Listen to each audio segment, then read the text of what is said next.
Rock and roll. Labrada.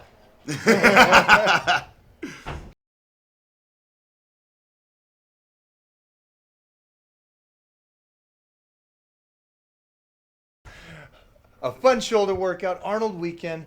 I loved hanging out with you, man. Mate, it's been awesome.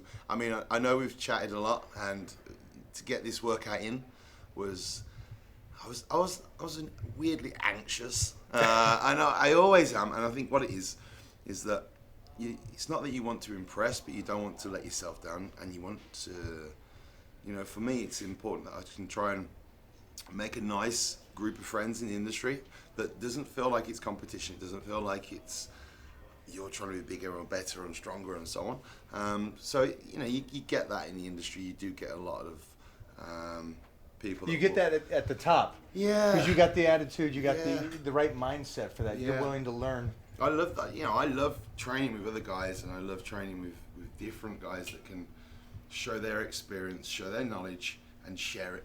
And that's the key. Like you can watch so many people, and it's like they'll tell you a way that they trained, and it's like you didn't train like that. But then to actually train with someone and to see it and then feel it how it works, that for me is brilliant because it allows me to develop myself as an individual, and it allows me to take from what we've done, and it gives me encouragement that there is some very knowledgeable people in the industry, and it's not all fake weights, pretend this, pretend that, and smoke and mirrors bullshit. Wow, I never thought of it. I'm so old school that I forget that that's probably a lot of mindset of today's day and age of what's real, what's not real. Yeah.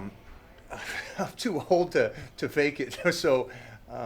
But that's great insight for me. I just learned something right now. Yeah, honestly, it's a shame that it has to go there. Yeah. I think that the biggest problem is like we were saying before about social.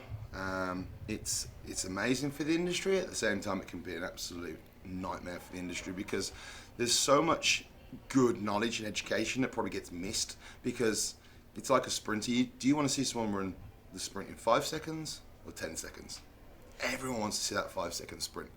Now, both working in film, we know you can pretty much make anything look real on a camera, right?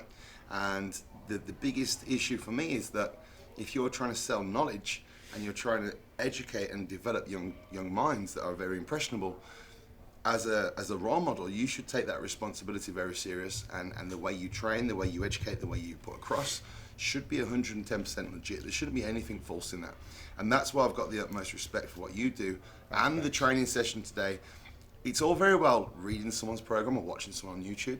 When you actually do it and you go through the motions and you go through the training and you feel it, that for me is almost like that certificate of it's correct. Do you know what I mean? And thanks, man. I appreciate that. That's why it's been such a good morning for myself, to be honest.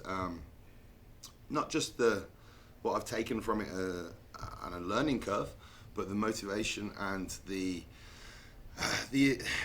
energy it's given me, and the belief in the industry that there are some good people out there with which we can all learn from. Yeah, there's definitely some good people. It's a small elite crew, but it's you made some great points. It's amazing.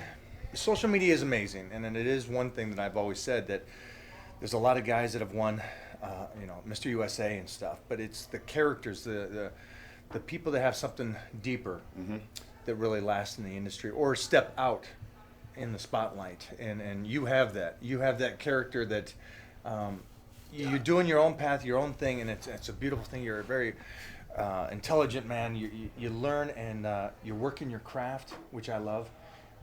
Something I've been lucky enough to do is work with a lot of guys lately that have, and you'll find this, is guys that don't have the ego of trying to man up over the other guy are the guys that are growing. Those are the guys that are ahead of everybody. And you're hungry. You're a beast of a man, and you want to learn, and I love that.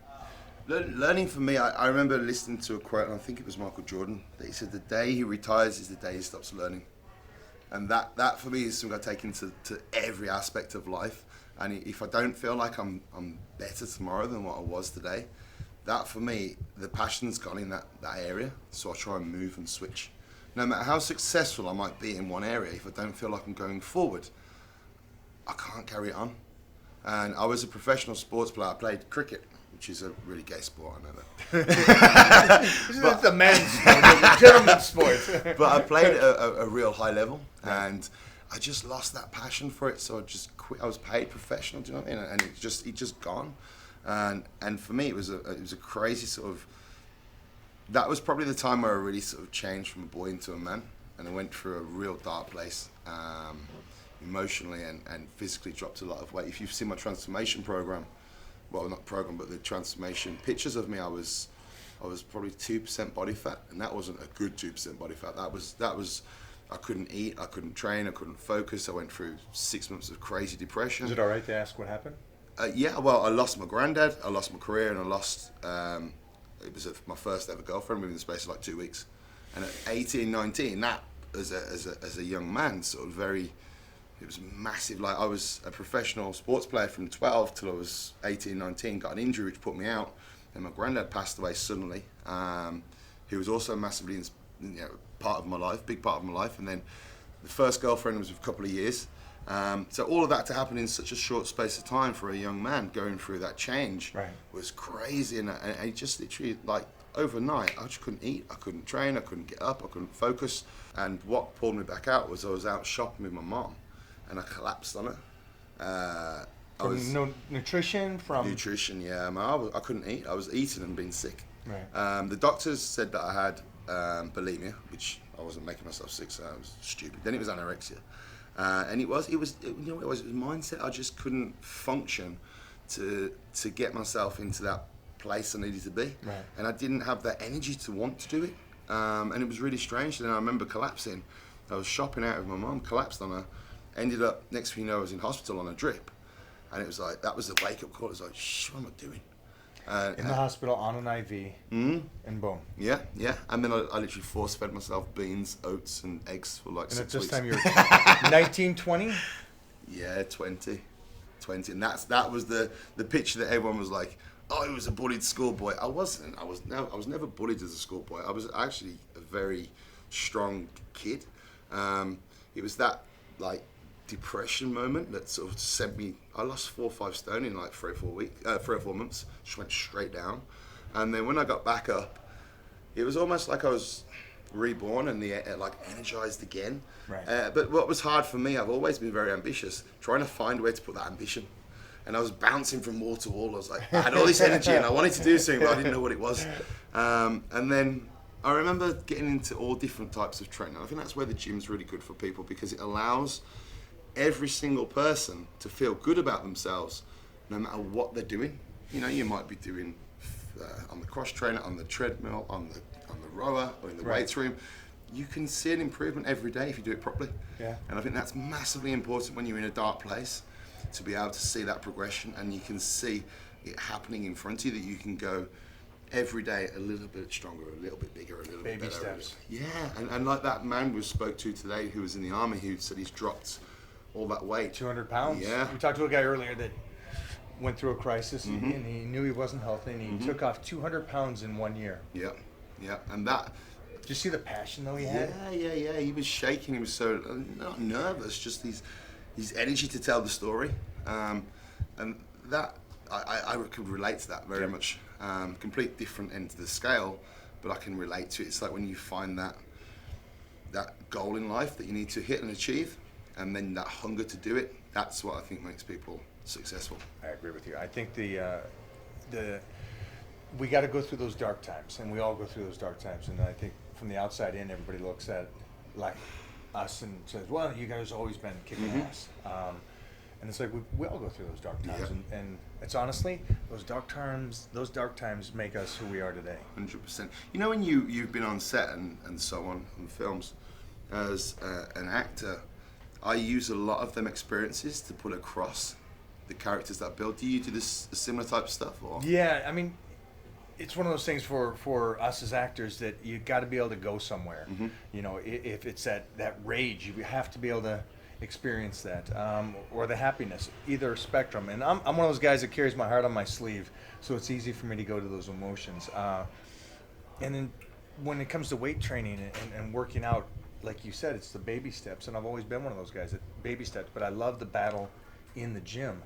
it's that grind that I love. I adapt that as well. So like the method acting as an actor, when I'm in the gym and properly in the zone, I adapt that style to my training. So I'll find that dark place, I'll set myself a goal, and almost be like, if I hit that goal, that dark place is gone.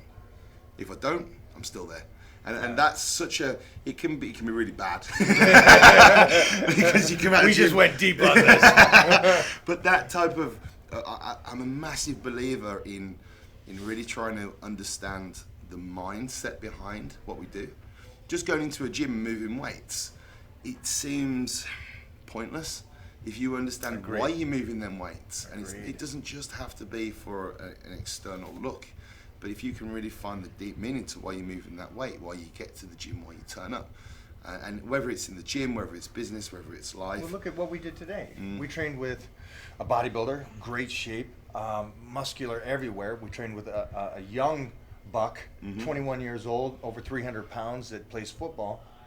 You're an actor, so we're all moving the weights differently, but for what we're trying to do. Yeah. And I think that's so important for people. When I say, don't go to the gym just to get stronger. Don't go to the gym just to get muscle. What's the purpose behind it? Yeah, the purpose is massive, and you can tell that when you look into the eyes and you can see the switch on. You can almost see, like you said, you can see him on the field or you can see him on the stage, and you get that energy. And if you haven't got that in here or in here, I don't get the point. Yeah, I'm with you. I'm proud of everything that you're doing. I'm glad we hooked up. It was instant for me. Hanging out with you was instant brotherhood. It's a cool barbaric feel. It was man. awesome. I love it, man. When you hit body power. Body power. Coming over. Welcome to the UK. I love it, man. Mike, it's been a pleasure. Brother. Thank you so much. Thank you. Thank you very much. Let's get these guys some food.